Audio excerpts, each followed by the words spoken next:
وہ بیمار پڑے تو اس کی عیادت کے لیے مت جاؤ، وہ بھوکا ہو تو اس کو کھانا مت کھلاؤ۔ آپ کیا سمجھ رہے ہیں؟ تو چلے میں بات پوری کر دوں، بات نکلتی جا رہی، میں نے تو کہا تھا بات تک ختم ہو گئی، ایک بات نکل آئی درد دل کے طور پہ۔ امام جعفر صادق، کتنے بڑی ہستی امام جعفر صادق۔ اب سننا، اب غور کرنا، امام جعفر صادق جب لوگوں سے مصافحہ کرتے تھے، مصافحہ، توجہ ہے سب کی، یہ بات آخری ہے، اسی بات پوری ہو رہی ہے، اللہ کرے یہ بات قبول ہو جائے، میری آپ کی نجات انشاءاللہ۔ امام جعفر صادق جب لوگوں سے مصافحہ کرتے تھے تو ان کا ہاتھ پکڑ لیتے تھے۔ کون؟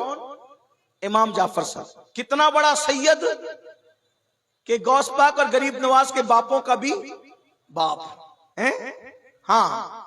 اور جب کسی سے مصافحہ کرتے ہیں تو اس کا ہاتھ پکڑ لیتے ہیں، اپنے مرید کا، پبلک میں سے جو مصافحہ کرتا ہے اس کا ہاتھ پکڑ لیتے ہیں اور ہاتھ پکڑ کے کہتے ہیں مجھ سے وعدہ کر، اگر قیامت کے دن اللہ نے تجھے بخش دیا تو اللہ سے تم میری سفارش کرنا، اللہ سے کہنا کہ اللہ جعفر صادق کو بخش دے۔ اللہ اللہ اللہ اللہ اللہ اللہ اللہ اللہ اللہ۔ کیوں؟ کیونکہ اللہ نے روزی کا وعدہ سب سے کیا ہے۔ کیا بات، دلبر بھائی کیا بات کر رہے ہیں امام جعفر صادق، ہیں؟ اللہ نے روزی کا وعدہ سب سے کیا ہے مگر جنت کا وعدہ سب سے نہیں کیا۔ اللہ اللہ، روزی سب کو دے گا مگر جنت سب کو دے گا یہ وعدہ نہیں، کیا بڑی بات ہے۔ حتیٰ کہ نبی کے بیٹے سے بھی وعدہ نہیں کیا اللہ کہ میں اللہ تجھے بھی جنت دوں گا۔ بس اتنی بات ہے، اگر نبی کا بیٹا اللہ کو راضی کر سکا تو جنت میں، اور نبی کا بیٹا اللہ کو راضی نہ کر سکا تو نبی کا بیٹا بھی جہنم میں نوح علیہ السلام کے بیٹے کی شکل میں۔ میرے بھائیوں کیا بات، میں تم کو کس بڑی بات۔ منہ سے سمجھاؤں؟ اللہ اللہ اللہ، جب وہ اللہ نبی کے بیٹے کو جہنم میں ڈال سکتا ہے، میری بہنوں میں تم کو کس منہ سے سمجھاؤں؟ اگر نبی کی بیوی خدا کو راضی کرنے میں ناکام رہی تو نبی کی بیوی کو بھی اللہ جہنم میں ڈالے گا، لوط علیہ السلام کی بیوی کی شکل میں۔ ہم کون ہیں بھائی؟ فجر میں سوتے پڑے رہنے والوں، سود کے دھندے کرنے والوں، عورتوں کو باپ کی نظر سے دیکھنے والوں، نبی کا بیٹا خدا کو راضی کرنے میں ناکام ہے تو نوح علیہ السلام کا بیٹا جہنم میں جا رہا ہے۔ اور اگر کتا اپنی ادا سے خدا کو راضی کر لے تو کتے کو بھی جنت میں داخل کیا جا رہا ہے، اصحاب کہف کے کتے کی شکل میں۔ دیکھ رہے کہاں نبی کا بیٹا جہنم میں جا رہا ہے اور کہاں اصحاب کہف کا کتا جنت میں جا رہا ہے۔ اور پتا چلا اللہ کو جو راضی کر لے آخرت اسی کی ہے۔ امام جعفر صادق کو یہی بات تڑپا رہی ہے، حالانکہ قیامت کے دن کسی کا نسب کام آئے نہ آئے، ہمارے نبی کا نسب کام آئے گا۔ کیا بات ہے، بے شک بے شک بے شک۔ یہ اور لوگوں کے نسب کی بات ہے، لیکن خاتم النبیین کا نسب یہ ہے، کلا نسب و سبب ينقطع الا نسب و سبب۔ آقا فرماتے ہر نسب ختم ہو جائے گا لیکن محمد الرسول اللہ کا نسب قیامت کے دن کام آئے گا۔ حضور کے نسب پر کوئی انگلی نہ اٹھانا، لیکن بات تو بات ہے نا۔ امام جعفر صادق، امام اعظم کے بھی امام جعفر صادق لوگوں کا ہاتھ پکڑ کے کہتے ہیں کیا کہ اللہ نے مغفرت کا وعدہ سب کے ساتھ نہیں کیا، روزی کا وعدہ سب کو روزی دے گا، مومن کو بھی دے گا، کافر کو بھی دے گا، وفادار کو بھی دے گا، غدار، لیکن جنت کا وعدہ سب کسی کے ساتھ، چند لوگ ہیں خوش نصیب جن کے نام لے کے جنت کی بشارتیں دے دی گئی، ان کے ساتھ وعدہ ہے، باقی اور ایک بات یاد آئی اس میں ایڈ کر دوں 1 منٹ میں، جن کو رسول اللہ نے جنت کا وعدہ دیا وہ لوگ بھی روتے تھے۔ حضرت عمر، ان کو حضور نے وعدہ دیا کہ تو جنت میں جائے گا، حضور نے کہا ابو بکر فی الجنہ، عمر فی الجنہ، عثمان فی الجنہ، علی فی الجنہ، سعد فی الجنہ، سعید فی الجنہ، ابو عبیدہ فی الجنہ، عبد الرحمن ابن عوف فی الجنہ، سعید فی الجنہ۔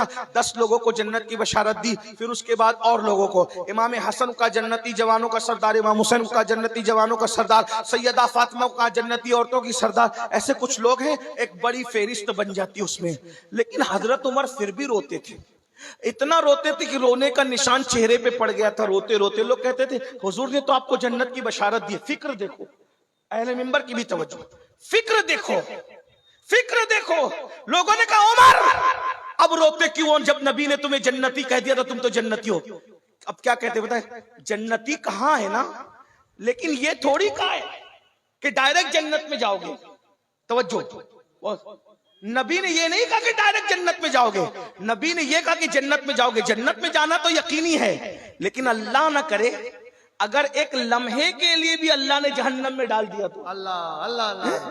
دیکھ رہے حالانکہ ایسا نہیں ہوگا, مگر جن کے رتبے ہیں سوا, ان کو سوا مشکل ہے. وہ کہتے ہیں جنت میں تو ڈالے گا, لیکن اگر ایک لمحہ بھی جہنم سے گزار دے تو میرا بنے گا کیا.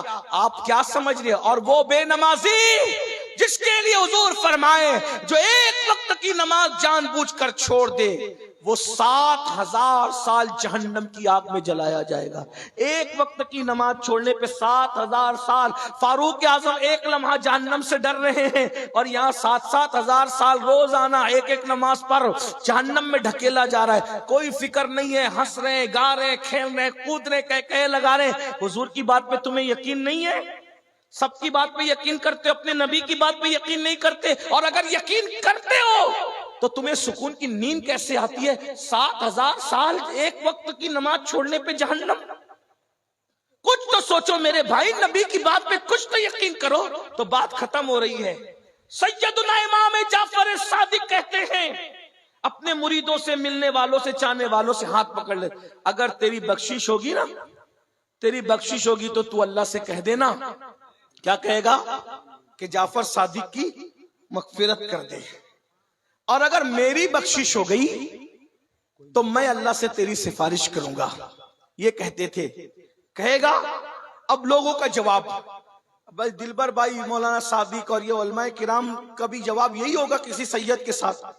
تو لوگوں کو جب امام جعفر صادق کہتے تھے کہ تو میری سفارش کرنا قیامت کے دن اللہ کی بارگاہ میں, اگر تیری مغفرت ہوگی تو میری سفارش کرنا, تو لوگ جواب کیا دیتے تھے؟ حضرت آپ تو آل رسول ہو. آپ تو ظاہر سی بات ہے جواب تو یہی ہوگا, اتنے بڑے گھرانے کے نبی, آپ کے نانا علی, آپ کے دادا حسن حسین, آپ کے جد, آپ تو سید آل رسول ہیں, ہم آپ کی کیا سفارش کریں گے؟ آپ کے نانا شافعی یوم النشور ہے. تو پتہ ہے امام جعفر صادق کیا کہتے تھے؟ کہتے تھے یہی تو رونا ہے کہ ہم سید ہیں, ہم ڈرتے ہیں کہ قیامت کے دن اپنے نانا کو منہ کیا دکھائیں. غور کیجئے, امام جعفر صادق جیسے لوگ ڈر رہے ہیں کہ ہم اپنے نانا کو منہ کیا دکھائیں گے, اور ہم جیسے لوگ جو نہ نماز پڑھتے ہیں, نہ پاک رہتے ہیں, نہ وضو سے رہتے ہیں, نہ غسل آتا ہے, کچھ نہیں آتا, اور ہم لوگ ایک دم بالکل بہت گھمنڈ میں کہ ہم جنت میں نہیں جائیں گے تو کون جائے گا. اس لیے اللہ سے ڈرو میرے بھائی, جنت ایسے ملائی کی طرح نہیں ہے. قوت مردانگی کے لیے A to Z سمسیا کا حل ہے. 18 سال کی عمر سے لے کے 80 سال کی عمر تک کوئی بھی اس کو لے سکتا ہے. آپ اندازہ لگا سکتے ہیں اس کے اندر اشگندھا, سفید موسلی, بہمن سفید ستاوری, اور یہ کونچ, ٹائیگر, بالا, گوکھرو ہے نا, اور یہ سالہ پنجا, سالہ مصری, کالی موسلی, کیسر, زعفران, ان چیزوں کا بھی اس میں استعمال ہے الحمدللہ. اور دوسرا اس کے ساتھ میں جو کیپسول ہے, یہ اس کے اندر ایسی بھسموں کا استعمال کیا گیا ہے جیسے سورن بسم, جسے گولڈ بسم کہتے ہیں, اور ہیرا بسم ہے نا, اور یہ بھنگ بسم, اور یہ ادرک بسم. اس کے علاوہ انہیں اگر میں سب بھسموں کا بوٹیوں کا نام گنا ہوں, ویڈیو بڑی لمبی ہو جائے گی. تو اتنا زبردست رزلٹ ہے کہ بندہ بالکل بھی اگر زیرو ہو اور اگر اس کا استعمال کر لے تو انشاءاللہ تعالی میرا یقین ہے کہ وہ خوشحالی کی زندگی گزارے گا. شرماہٹ اور یہ نظریں چھپانا, یہ سب ختم ہو جائے گا اس کا. اللہ پاک کے کرم سے صحت اندرونی اور باہری دونوں صحتیں اس کو حاصل ہو جائیں گی. کہ بندے کے اندر جو تھکاوٹ, سستی ہے نا, جو کبھی بیٹھ کے اٹھتا ہے تو آنکھوں کے نیچے اندھیرا آتا ہے, اس کو بھی دفع کر دے گا. شریر میں ایک ایٹومیٹک انرجی پیدا ہو جائے گی. جو بیمار ہیں صرف وہی نہیں, اچھے خاصے بندے بھی اس کو لے سکتے ہیں. جو اپنی صحت کو برقرار رکھنا چاہتے ہیں, اپنی صحت کی حفاظت کرنا چاہتے ہیں, وہ بھی لے سکتے ہیں. میں یقین دلاتا ہوں یہ کورس آپ کو 1 مہینے سے 3 مہینے استعمال کرنا ہے. 3 مہینے اگر آپ نے یہ استعمال کر لیا تو انشاءاللہ تعالی فقیر کو دعائیں دیں گے, اور آپ کی خود کی ٹائمنگ 10 سے 20 منٹ ہو جائے گی انشاءاللہ تعالی.